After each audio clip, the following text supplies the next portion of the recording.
thir tu le ngai thatu te chi bai ule tun huna hian Rajiv Nagar a kan oma voin hi April ni som paru ani ti chuan Rajiv Nagar mission compound na kanom meka pi Jenny Laldin pui heti lai muna kan staff nurse kom na hun thatak mai kan han nei don ani a helai Rajiv Nagara kan medical rong bol na nam mai ni lovin missionary a alolu atranga heti lai mun thleng hian a missionary jingkong kha kan chuilet don ani chanchin ngai num tak tak te om tura han ngai la thir tu te point kan hlok pui nge kan be sei pi Jenny chi baile ole kanin zom ha sak thin atangin bul kan trananga khoi o ipian le murna te ichhuana te ten missionary tura ko nai don dan te a khati hunlaya I testimony kha khonga in min thil pasata che kan sha tan khan kan ming chu Jenny Laldin pui nia kan khwa hi ka chhana khwa hi new vervek ko shana nia ma se sikul po ve khatma ka kal lawa chu mi huna chuan ka pian na nia ka mur na chu ni cha lo ni chu ti tang chanin aizola le kha te zirin kan oma missionary hi ni ka tum ngai lo thil ania angai sang em thunga chu ta chuan kan nu le pa thu oi chi hi kan ya mel phu lo ya ni chu min tir lui ti me yang an ma ni wang zo ka missionary hi zudil kan ya voi khatal ka dilanga katya ka chong china chuan pathian he na tlin lo kha ka dil thunga ma se kan mission boat noya lakin ko ma kan sang ni le pathum November tha an la ka khang kan king chho ve a tang chuanin testimony po hi ka kalma chuan ka nei mi alawa ase ka lu nu missionary ka ni nu hianin testimony chu tam tak pathian ha min pethum ti kha ani chu pathian ko na hi chi rang a oma direct taka in ko na te po kan re fowa tin kan mi kom to te nga te po hian an han soya a chu tianga a ran pa ko na te chim hi ka nei lova han ting chi te po an oma eng po ni sela pathian min ko na hi chu bible a hian om reng maya chanchen thathil tura ko vek mai kan ni ti la ya hi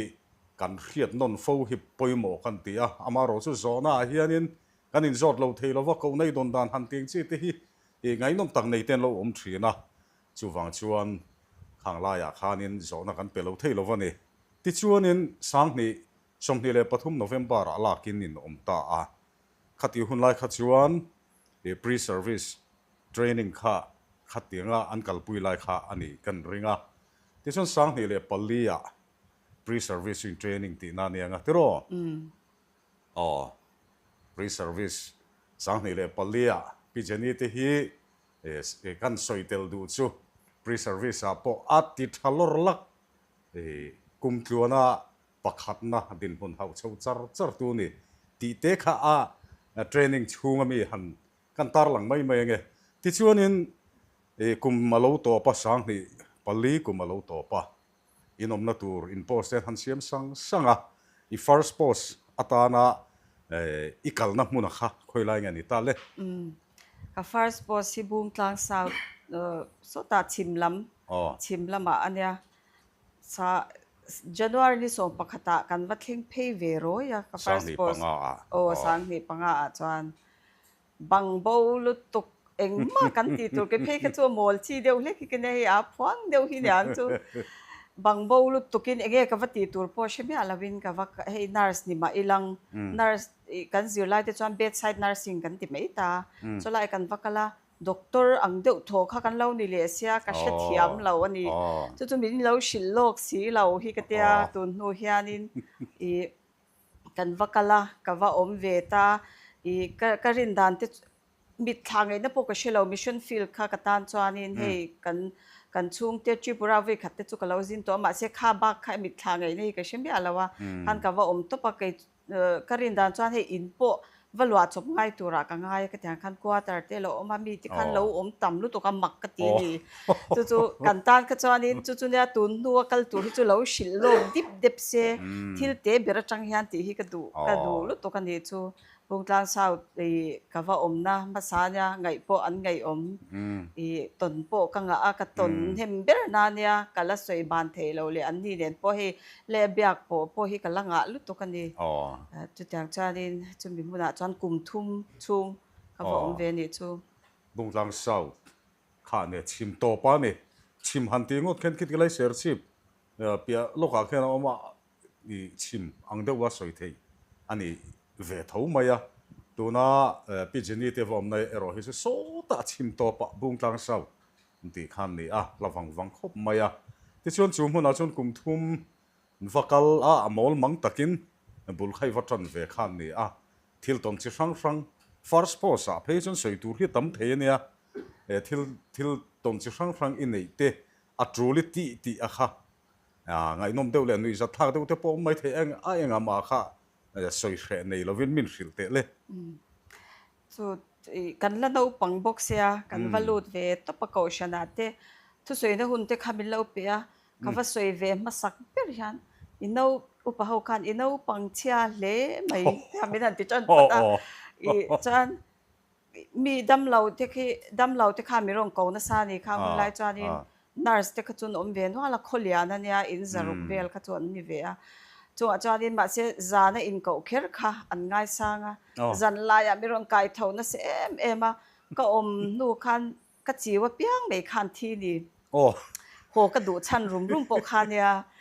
i ka chiu mi pali kha azon deuh tho khan an thi chawani ka chiu ke en kolte ma se an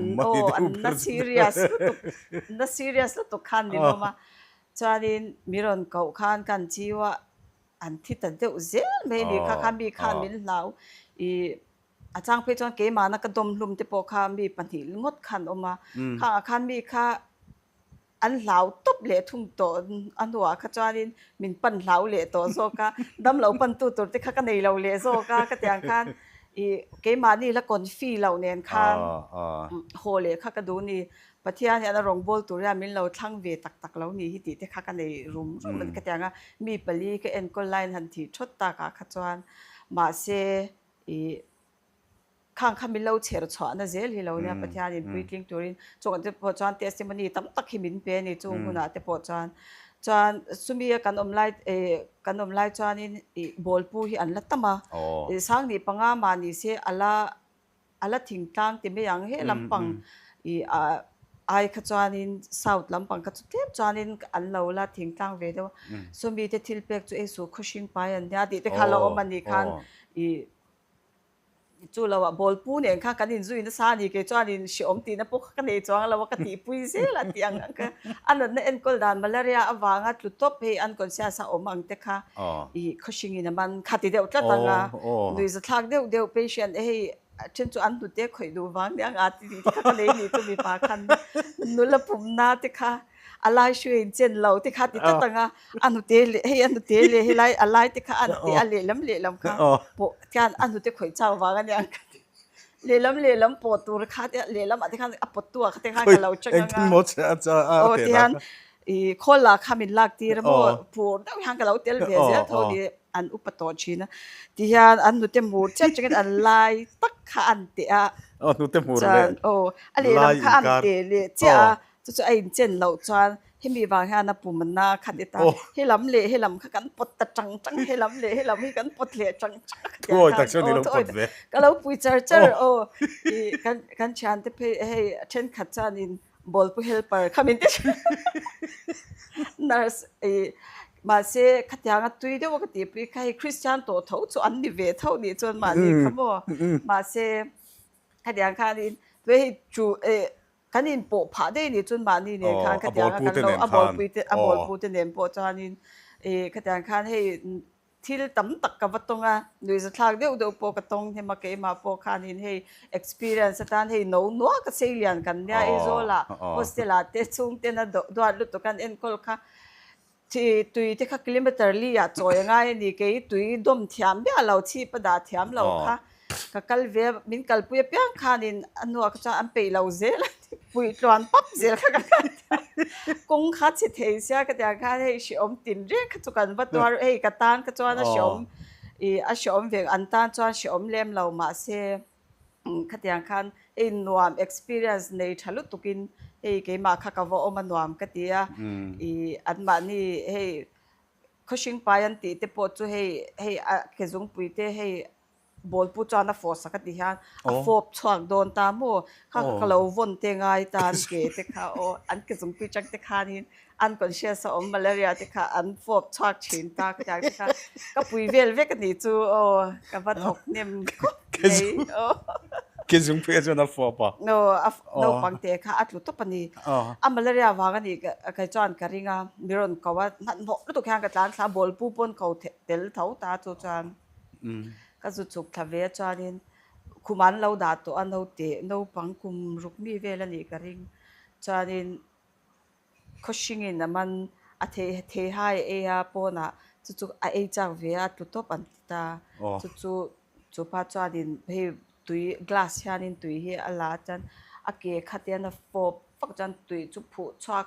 sur ta khan he mal oi malaria shik chu fo chha har om mangai ka lo ti thina sir tang hian chu chu tyang chan he bol pu te ho le khan kan thok chhavya wani do na chal a cha ko kin mei chha mai ani le khati la khanin he ta nulat nutte mur le alla yin han po vela kha adam phayam kha adam phalo na chong ne ke ma hanin ka chiu tho ne chu wi anwa khan adam the chang si lawa charin he chu nu chu ka close deu tho hi na he thing pui dor siam te khan ni ve a chanin na choden ma mi ka chiu wang che hi ka ta ka chiu ta nu khan adam pha chang lem lo ka tia nga po in po cham kha chu mo a eng vak kha thom me lo em bo ka mo han fo chu me lu tuk lo deu khan kan ke tong nok ni ni china in soi tan tirna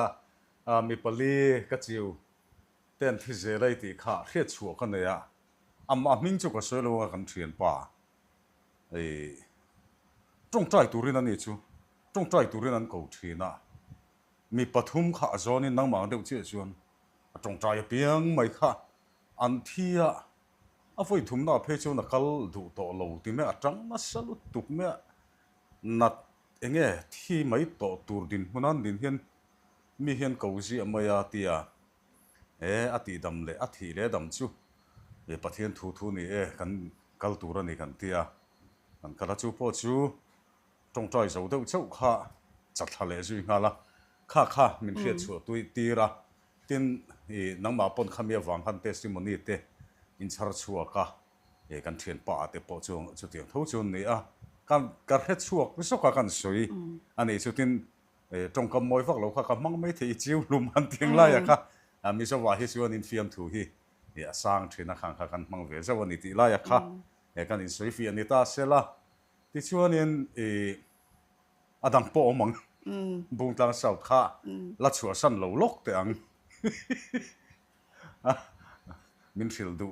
min fil turila nei ka ring pani khatal han thole te buk tlang sau chu voi khat mi pakhat ka chiu hi adina khan min ko phe ni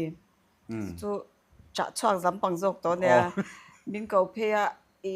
the pa to pin ka poisa mangin dam doi te ka cha sakani an dei si lawa venkil khor te vo om hi na ama chang ke chipi leader te poni chi nan ti khan ya khan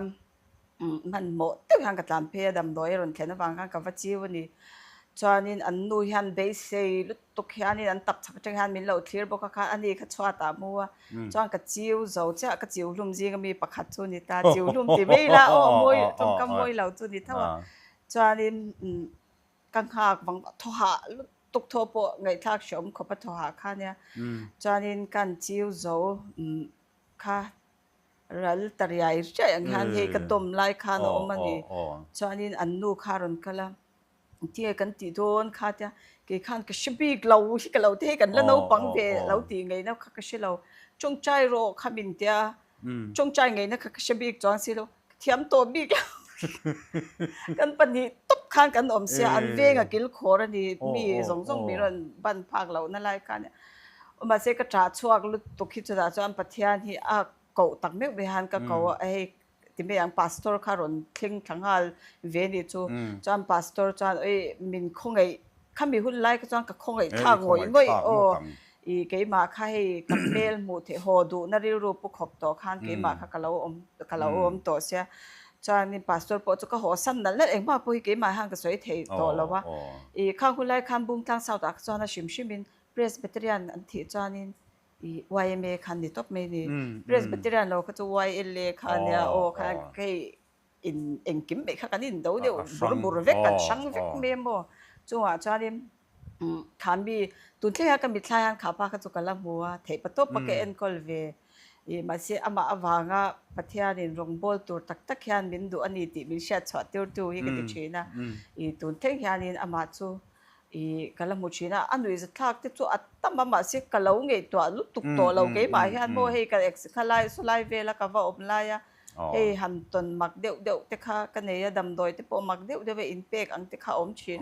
ma se kalo nge to lu tuk to lo wa lo re ve to deu ne so an tlang valte i an fiam thu so sang ani an pi fiam thu so sanga en nui lu na tur so tam kan ve to ke ni po e kum khat sung kan kha anum kan ti khop me ngai po kan ngai viu maya e khatiang ang mi fiam thu du tak tak fiam thu na ve tho so an ni ti lai kha e han sep tel ve le taila ti chuan e abung tlang sau chu kan pem chu san do ne mi tro bung tlang sau ta trangin khoya nge engti kuma nge ti kha sang ni pariata tui chunga min son le ta chan chu bung tlang sau kha doctor ron oma nurse paruk hotan ron da boka an regular sia a chasia chu wang chanin nurse mamo na tui chunga a zo kan tia tui chunga chanin min swan phei ve le ta tlabung thlen ma de tlabung bul tui chong kha ne anga tro pastor bel khat chu kan nia tlabung len khan chak ma khwa ania kum thum bok chu ta chan ka wa le ta e chu ta po chan o anwam kho me ya e kan chang che boka naw ka char ne me ma tui chunga chuan e thil chi shang shang e he nau te ro te kan char o an lian lem lawa i khan an ina kan kal kwala kan ko shan kha in som ni vel chau kan nya baptist ne na in be na sat na mun ani ta chalai chu baptist an lian em kan ko shan kha tem te kan oma in som ni vel Sunday tin zing tin hian in khom hunania o lawa kal su ti zia kum thum chung khan kan sui tlan chak pap ka dang kop kan e noi an la ni ve a tuna chanin an changkang to lu to ka thalak te miron mu ti hianin biakin te po moi le chadeu te an nei to a solai chanin changchan speaker hi kan ni twana engkim inkhom hun pa ngai lo ti be si thok tu in ni cha kan om bok sia kan tho chan jana changin thu ka soi chan nga tho chan tho le ni lai in din ni chal ni khang jong jong soi chum te kha kan nei ni in dei lo lu tukin solai ya chan o ma se nom chu no ma in be na kha an ke ma kha chan ka nei lo ani baptist ho kha zu ko me e ma i an nurse kha atpui mo ja kha an ron mu be nurse an nei nu po khan ke ma hlir mi ron pan ani achan chu ke ma ni kan history eng kim i sha ati khan dam lo po ka e ma jing dar nga changin doctor lun ber an me in jing dar nga changin ron in tar chana malaria tama wangin ates na te kha amana tau ka te microscope in kalo en sak ve ngat ka jela ka tyang khanin o an ma ni he cheng khat ma an choi lo kha ka du sakani chan chu ka tyang hun lai kan rapid test ka cheng zani nia cheng zani ka chan dam doi vitamin cha le the kha kan te a chu wang chanin a thlona anti ve the na tur khan solai muna chanin ka va thok ve kum thum chu khati lai khanin school kan na ne lo mi nge a to a tlak pal lai de te ni an lo oma primary section khan chuan I umadin hing te head na tur khan umadin te nu pa kha an ron lut ve ta school chun dina an nu pa cha thok tun oma ke ma kha kan ni le top ta kan pathum chuan English medium kha kan han din chan ve khan ya mo kan lu rwal ve kan ni chu sang ni paria chuan ani chu an ni nu pa khati khan school an oma nang nursing khan kan ve kwal evangelist kha kan ni ma zo kan nurse kha mo ka chuak ni me madam lo hi an chung a malaria kha an omani kha hun lai chuan tui chong khamo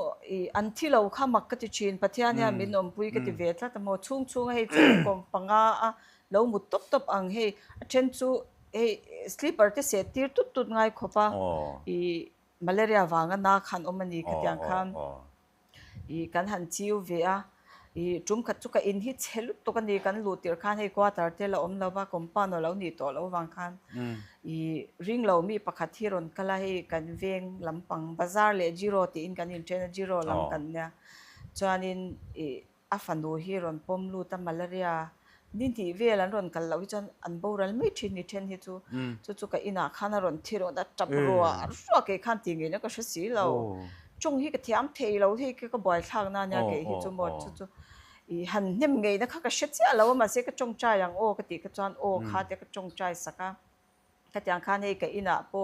an ron thi ani malaria wang lai lu tuk khan tu na chan an chang kang tonga malaria ta pe na kyan san ve deu hlek tonga kha hun lai chan chung kwa in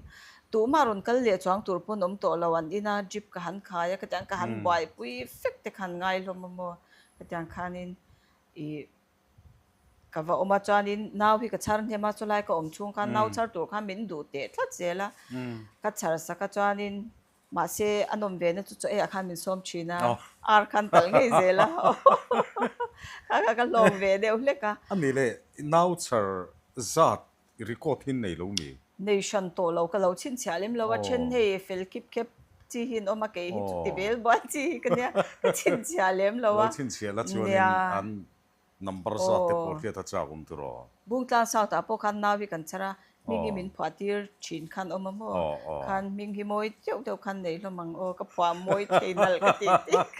ka thang kwa la mi ngang te pai phwa lo mo ka mi ngang tak chu ka phwa lo moi deu deu ka phwa o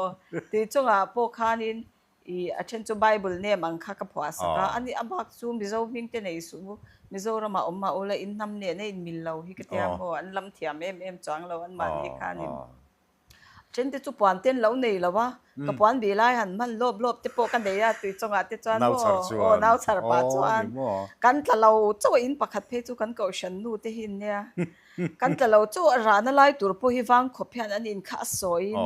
akon sa ni nau tu ta chuan kan chara buara fun an tuma ke in ka phal si lo ka puan bi lai puan lap ang deuh hi ka lo bi lawa mi yan tom me yang hi ka ta fen noi nen te kan ho lo chu no pang kan han tir le chong ka tiang khanin o an om thil hi an mo lo thiam ti me yang o an om ul sam thiama tong mak thei bok sia nia tui chong chu tun din huna sonin in online ne chon in thawio win ka ringa achan chu mani lo ka khan changma convention an thleng ani chu tiang thleng thei to tur khop chuanin ko khan point ma son ni in gan ringa in online te han ngai tu kha chuanin school te po so chang kang to sirtir tu te po anom cheu to maya chu tiang an din huna chuan an ding to ni inom hun lai te kha chu nia kum zong han chu pon alo ri ve to maya ti chuanin tui chong a khanin kum thumi om ta kan chua san do nen kan om do chua san the chua san ang khoi ang e Guwahati Assam Mission Field chunga Assam Mission Field hon thar hlime mi kha hon thar lim cha chu ni to lo ma se nurse ma saber ang kha ka zuni tui chong apom ma saber bung tlang sao ta khan ka ma avante a health worker oma ama po nar san dom jesse to jesse kha om ta han Guwahati ti chon Guwahati a medical rong bo na bul than tu inia tui chong ai ni bok ta nge Guwahati lam kha Guwahati chu soi tur hi awang lu to ka medical tan phe chan kan na kha ma se mi tho ve tan po ka tu lo hi ka ti chin ani a she om ve lu to ka tu na mun sang changin ron kala min da chan tak po dam doi khoi tur khan min da lo shim shima mun sanga changin Guwahati te chu he north east mun pui lo nya mun sanga changin an ron kala mi dan nei missionary lo te po khang ho lo boy puya an dam do in kal do na lo va shwaya kim ma khadyang ma shwai sak tur ang kha kan ni ta ni chuanin bun sang shanga hian khan an dam doi in du na bik te then phei chu ka zon chop ve te po ngai hei dam doi in lar lem lo ron du tlat te po khanoma chen chu karbi changte arunachal te arunachal khan tam deuh bera khatyang khanin hei ke ma ni feel mi ang te po khalai hmuna omte dam doi in an om le ka ria pui an ngaya chan chu ria pui tun nei lo chuan mo khatyang khanin I hau sak khangai lu to kan ni chu mani pesa ka por kha angai ve renga chu tyang chanin I dam lo an oma lo chiu ngai nom te dressing ngai te po kha ka nei ve zeu zewa khatyang khan katya chu ba kati khambi kati lo kha chuan evangelism lang khan evangelist ang khan ka chhuak ve a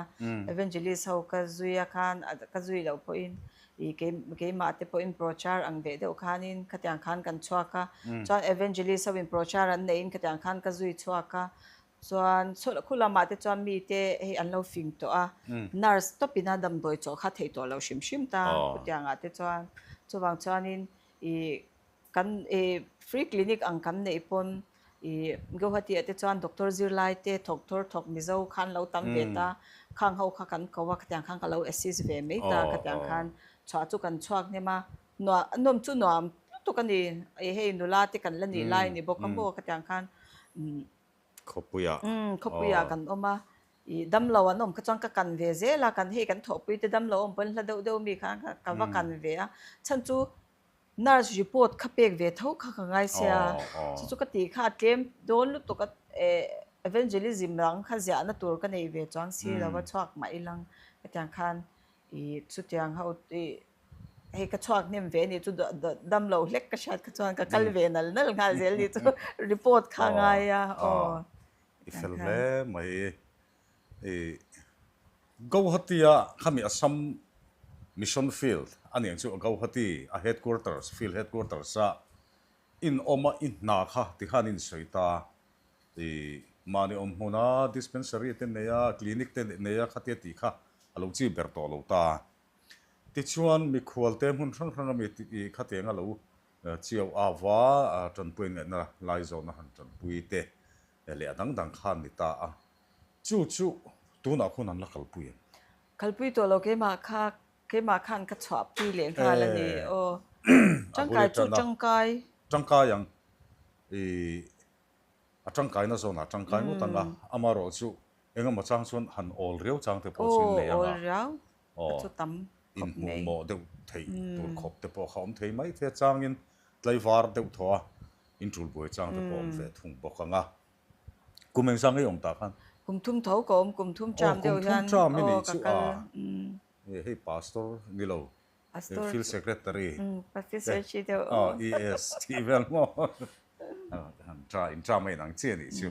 ti chuan Guwahati tang chuan khoi angele patna ania patna ero kha chu ma se soi viau tur pok nei lo thali amingin thali ka om patna khan ma se ko om tak chu thani vel pu mani ka ring chu tiang khop chan ka om rei lawani khati lai khan ingai tu an nak khapat na chung a khan om vak lo tro pasal nei tur khan ka chhuak pasal kha inei min son zum hal ta khan pasal nei ni chuaka kirle to lovin ti meng I post dang kha siam kha an ni ta khania ani le khami chunga khan soi turin nei hrim man lo mi patna khan bo approacher te ka chuan ka chhuak ve lawa shom ka ti man em thung a vot lu tuk kha ni a vol wang lai khan ya nen khan patna chu I karon ka lai tak kha kan van dwa ya kha I chain po an delay na sa chum jing rasur boy khan ya chuan kan bazara tui khat dai ze langai patna chu ek lang lo mu chung khan dai phei bon tho kha nga ya man mo deu khan ke thang noi yang chuan chu lawa kha slum area a kan vakal lo thei si lawa rasur sia chop sia ti chuan in patna kha pasalte in neya mi ipo sa kha siam dang lam khan ni chhota patna khan ni rei lo hle maya patna chunga tak po khan ne han soi lutuk tur kha man lutuk lovanga prachar vela nan chok ve zo ti ba kha chu khatia pasalin nei ta ka khan kan la soi lang lo I pasal fanau te eng tik kuma chuan nge in nei a tu na hian fa eng zak in nei ti kha tu nen nge in nei ti thleng khan kan pa hi HL din puya ania missionary ve thawanya ni ne hian kum sang ni som paliya kan in neya to han fa pani kan neya me cha ve ve pui chlal din puya te a he tu na hian heti lai zanin chu min lo tha thiamula ka o hi aron phui le thena o ka thian maya heti lai kha thir tu ten in mi ngai thiam na kan ngen du ni chu ti chuan te a chu heti lai Rajiv Nagar Rohming Thangi Memorial School hianin evangelist ti chara thin kha ni a mamo na awangin tu na hian o in kumin atangin ani chu o in an ani ti chuan in hanin nei ta sangni som pali mo khamin nuwa khan in hanin nei kha khoya nge in posita kan in nei kha Cambodia khan min post soka ma se naw ka lo pa ya wang khan kan kal the lawa khami kum chung ka chu office a headquarter a khan kan han ni tin office in kan kal ve a chuan chumi zo chuan I kum thar lo lo kan post tor ka siam lo lo kha ol sam to zo kang min ti wang khan sang ni som panga Orissa a bulchan tur khan kan chuk thave le ta ni a khoi lai hmuna in zukom Odisha Odisha chuan Kudikima a bul kan chana Kudikima chu kui ho vek omna nya kan omna hi mo I Bhubaneswar atang chuan kilometer zali chuang ala nya I kan headquarter atang chuan chumi a chuan kan zo oma keima ni chung kwa le nula single te hi anya quarter kha chu an lo sa to a chuan nurse keima khan bul ka zu chan le ta kan pa hi evangelist in a omboka kan lun em dam lo a khwa te ka chu in som mi po kan tinga mani I Kudikima shim ka chu ma se hey avela hey khokata tamde onom ngai lo shim a pui ho te chu chan chu leile ta e zong an nya tamde kha om thei lawa avela mi zong khan ron kal chin ni hey mi zawang de mel thar lo mang de khan khadiang khanin ron kal sup meya I achang chuanin I nula ompui tur kha a hlat thama wangin kan lo shwai thei si lawa nau pachung te mi chiu ngai te kan I anya khulai Odisha a Kudikima chuan kum ni kan zu oma I chudam lo chu tam takin ni dar zinga te han chok an eman lo si chagen ron kala som pani vela te han kan en zo man chok ang khan ya chuan ke ma zok kha mi hi an ring lo ta me chai an kui na ma chuan an ring lo lu to kan chu an me cha te kun ne ve an kum zat pun pasal te zo tlat khan ta ni tiang khop chuan an nyang chawang chuanin kan pa zok hi doctor amani khan ti ta chuan keima kha om reng mai la kan pa zok khan ring ta chela kan pa om lo chuan lo nga changa in chiu te hi a thiam ve ka kan pa hian chan chu keima chiu te ka lo ngai ve thina khanga khan thiam ve ro hi ke te kan in zir tir vek ta achang chuanin bang phe na chang ama ring tlat tuang hi chu bang phe na chang hian anat na kha aron soyanga ke chu pero lo ta kan khanin kan zo thoka kui ho chu bai thlan chu chiu fek hindu mo engkim no sen po anna kharon shwai se chiu a thei lo dam doi ti fek hin eng mi zong kha kan chiu fek top mai ni achang hi chuanin hei an lo chang ve no pang te po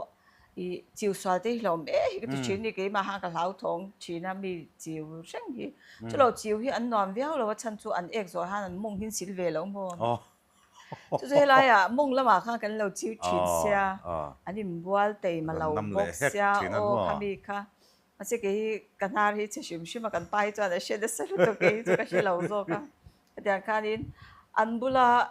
om chu anwa ma mi an za thiam ma kui anya an ma ni anin ngai nyam sa shim bok nen I khulai kan om chung mun hia kan om hana khulai ya po Kudikima anya kan chwa san na chan chu a Presbyterian ang zong in kan chwa san ani Kudikima chu a chan chu kulaya kan zu base ber ta kha baptist an ni ta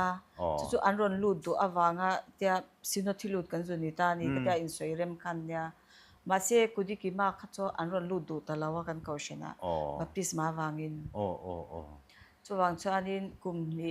quarter te po thalu tuk noi engza nge kan sian liamang clinic te po ka tiang khan I damlo te po tam tak kan en na mun mani se kan caution ber base turan om si lo ka chan kan tan om ja om lawa chuwang chuanin kum mi kan om nuwa gila kuta amin son phele ta gila kuta chu kan base te ber hina pastor thut mun khan ni ve a school om na mun khan school po chu hei chete khan lo din ani chu ta chang kan va pheya kan pai he tin an da ta a building te po sak chop ngai atir ka chang ka tlang in an lo sa cha ma se asak na tur te kharon kal ve a khan an sak bel ve room ni ang te khatiang khan cholaya khan doctor ching zo wa te kha ka va thak cha ta ni a chan khan ke ma kha ka va om zom ta kan pa school a he tin om zom bok ta khan chu ta chan bul kan va chan le a gila kutta a kumthum kan omani chu kumthum kan om nuwa kan ron chwa san le ta ke mani kha chan mo odi sa pu ma khan feel a khan kumnga kan om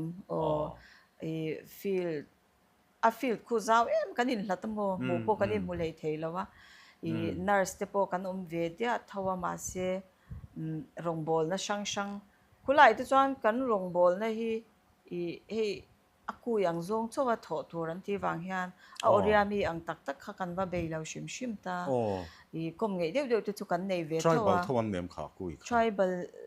po an ni phalo ang kha mani chu mo OBC kan tiang tai ti chuan odisha a chuan kumnga vel setin hanom kumnga setin hanom nu a chuan transfer hin ni le ta khoi mun ange le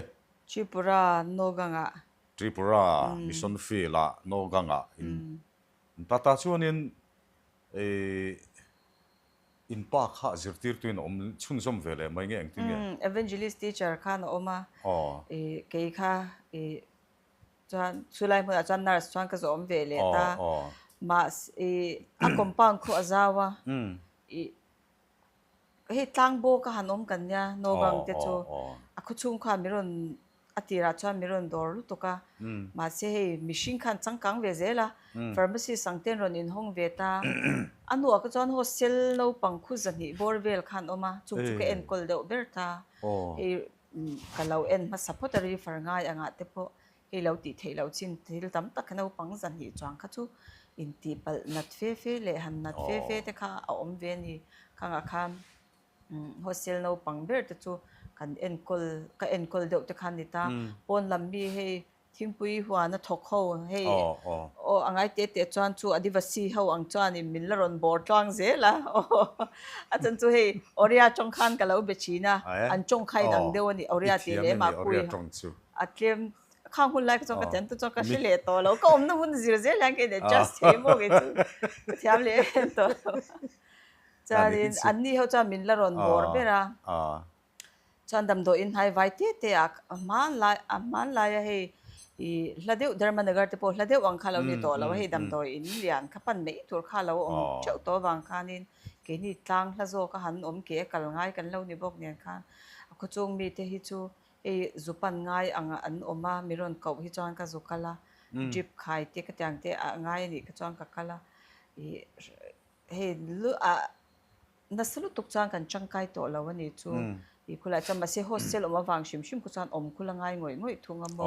khulai te chanin kumeng jang kumnga kan om le a Tripura kumnga in hanoma Tripura mission field thil tam takin tawang ti kharin oma amaro chunia thil zong kha han soi donila hun hi arei don lutuka tin tuna kan hanin kom chan lian tak pakhat zinga mi chu kan documentary kal zela khanin hetilai Rajiv Nagar kan rongbol na medical manga kan rongbol na hi alien lai kha ani lo thei lo wa chumi ne wang chun tilaya kan lu vat kha atul na chinan oma nu nung lam deuh ho kha chu kan han po chiat deuh ro prop te pawh angai ta ni in an langa tichuanin Rajiv Nagara sang hni le engza nge somni sang panghimi hi som ni panga eni kum mai ani mo ni kuma o o sang hni somni le panga ni kum khan tilai Rajiv Nagara hian transfer in han ni le ta a e nia ani kum chung hei kum khat angvel ten ton chau in han ania khami chung khanin e soitur tamlu tu kha chu I hrelo mai theya amaro chu e hetilai chunga kan rong bol na damdoi manga kan rong bol na hi e nangma hun ma atangai soi the ni pon nangma hun ma atang apo han soi te kha ke ni tan chuanin kan du thu sam chuan ni ngei mai amaro chu chu a thei chi alo ani pon nangma ina e hetilai buli tana tanga fo in thlenga e he rong bol na in local pui dan te outreach kan hunting chi te prachar kan hunting chi mo khatiang manga e rongbol na te in nei thianam ti te tin school lama te health teaching te in tinga yam han ti te e chi hrang hrang medical rongbol na khanin e soitura omin kan ring khang kha atuli ti ti kha soite le kum khat chau chu kan la oma helai Rajiv Nagar kholian tak me nya midang health sub center te om lawa health worker pension hi oma chu chu chu ni me medical mi om chu ke ma hi kan ni le top ta mo phurna sang em ema kamma om te an lo tha the thoa e senior nurse a po kan senior cha yak cha ve ven oma cham ni kuma kan lut ve chana malaria te hey treatment kalau pe khat to lu to ka e kanom na muna zirzelin chu ke ma po ken zirle na se em malaria te lo la tama e helai muna malaria te dam lo an tam em ani e an ina po hian a chen hi chu ka pan man lo ma se e an ron in phur sham ron kal ro ani ro chang ka chwa chuanin midang ron kal kha i nurse om lo ti ngai don sia ti te ka ne ya mase kan ko shan mi hi chu kan ko shan mi a kan ngai ve a the an the lo hi chuan na de wa po ka kal le ka va kal sak wanga e tar le upa deu hei bai thak ang po ka kal chhuak na sa ni chuan hilai mun chu kan lo la changkai le zwala ni chu nurse te kha kan lo la hlu em i an tan chuanin e fiam thu in helai ka thopui te pon nan ti china konfi hle ro e nang tluka medical a thiam an om lo min ti ni chu wang chani i keima po ke injir le na sa ni chu he tunla ya i internet te khoi huna po lo cha ka tang khan ke injir le na sa malaria treatment ti ang te po ka tang khan thil dang te po nan na chi sang ne an ron kala i an re thei sia ti me yang i an kho sakhar sa he hausa te chu i tripura ten kala ezola ten kal mei the ni benyang chi pa te po mo ka tiang khan an kal mei the ma se are the ho kha kan chan an ni ta ni hetaron in entir te chu kal le chuan na tur po nei lo an be se chu ke ma ba kha om to lo i chu wang chanin helaya ka om chunga cái testimony pakhat toy te ka soinga mi malaria in no te hi aron shaya pakhat hian anu le an in chen to i chuta chanin i hei damdoi te kha malaria ka te saka i kan ko shan mi ani ti khain so helai khwa chu ni chang lawa chan malaria khane paisa nei lawa khan kan nei ang malaria damdoi kha kalau pe hi thatte bin lo ve etir la ka ta mizo chonga thiama wangin kanin shila ti lo ang hana etir mi atu ka khana ron kale ron chap phei ro helai hana ron konga hana ron phei mo i kapi ka fapa hi min chan sak ro aron ta he chil phan te poron tla chwa ka fi ka ma kha duk fek sia ui ka be dong lut to ka ni ka dam doi kha ke ena hei atlangal top ke ma ke in ena katla katiang en kol tur ka chong ka thiam na pon na tin lo ka ti ni chong ka thi ka man ro nei te ke ena eng ma thato kom lo ma se i kapu ke pon ti thei ka nei lo ma se ke ai thiam pathian ne na ka chong chai photang ka te ka chong chai ta chan dam doi ka chiwa ka pe bo ka malaria dam doi kha ina chong nei ke etir bok ta ni chuanin kheta han lamu chi ulang i ti han ha chol ro u ka tia ka mo tira khana ron har chhuak le ni chu ke ma kha he pathian he ne han lom thu soi na kha alang sal an bula po chan i chong chai le ang pathian he na lom thu soi ang i mishing ngai chuan a thi to he i fa pa kha ma se pathian wangin ron dung le hi ki ti ni ka tiang kha ni helai ko om no pan he chu ke ma lom na khan na sel to karon omani chu he ta han he ke ma po i medical a khanin i chang chuanin ha dam deuhin ka oma e pathian hian tun tum chu ha ve to ro min ti khei ti chang ka nei ni chu he no go nga te po ha dam deuhin hostel enkol te chu ha dama katiang hian heta kan ha le a e orisa a ha ve deuhin kan om le a katiang khanin e chuanin hetai muna hianin e rungbol e medical te chu chu an mamo zia chu shan ngal ta ni e ke ma anin he ke ma nin ngat ka ti chuan ani deuh tho ta o i chu tiang chuanin he an mamo em a an du ngoi ngoi a i min du ngoi ngoi te me ang school te pon du ngoi ngoi medical te pon du ngoi ngoi ma se i rongbol hi har sa em a prochar pon kan chuak ve ve ka i he pastor hianin pro chha dan tur te list ron siam china i chumini chuan ti ang te khan kan man tlanga kan chuak china ni mi ina te kan vakal kwala lok lo ka tilu to kan igam se khatyang kan vakal kwal kha min lo lom lem lo an ngai thla chapei lem lo chen chan mobile te min ensan mei ta chanin i helai hanin evangelist pani le ke nars kan pathum chang kan in zui ve chin ta ni chanin mi kum khanin ti dan thla ka u i clinic a han min ron kal nem thei ro puisia pathian twin lo shil shepanga chumi ma chu ka endon lo chau ka in ka lo ti ve thunga nga in shil zo pyang ka lo en zel anga ka ti ta chu tiang chuanin ke veranda khan an lo chu an lo shila khan i ke in khan an shil zo pyang ang te mo ka tiang khan ka lo en china ni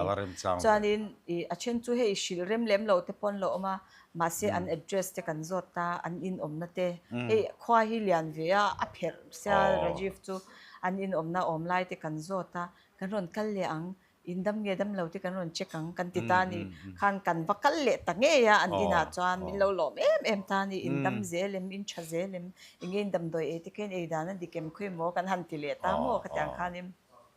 min lo welcome lu tuk khatyang zong zong a chuan ma se pathian tu shil ta ka chuan ala boy thak twang zel chu katyang mo an ma ni hi an khir ve em a i chu ke ma chuan ka hmu dan an he lai khwa chuan engkim hi an du an ma mo ngoi ngoi i khatianga he kan an ina an lo in open lu tuk e tur te po min lo pe ang si apathian thu va soi pathian thu te po an lo soi te khang ka he ka lo ngai thave ni an evangelist ten ai an han shil lai te pon an bu ngau cha an ti lu tuk ma se christian ron ni ka chu an tum chang lo o ka tang khan chang chang ke chu ka be dong lek leka a chak ma hi chuan mo be don cha khi ka ti deuh hlek china mi zo hi chu ara lo ngal du deuh zel mai hi kan nia voina kan tu chuan nak tu ka ara han lo mai ang te hi kan be sei fo thina maro chu chunglam in ha a program khani ber lo mai theya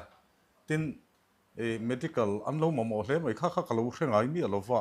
sub center tak gel po om lo ta kha e yang kholian riang ruanga chuna om tura ka lo nga ya mamo na lo sang he mai ti te e kha an lang reng maya tin e a ti dan khain thiam ka tia a chan chin tha han khil lai in han tek tik lai te po kha e angai nom van ti a ti chuanin natna heti lai muna e tuna common de bero chu malaria lam chu ni de malaria le typhoid o chu mi khe chu tam bera o tam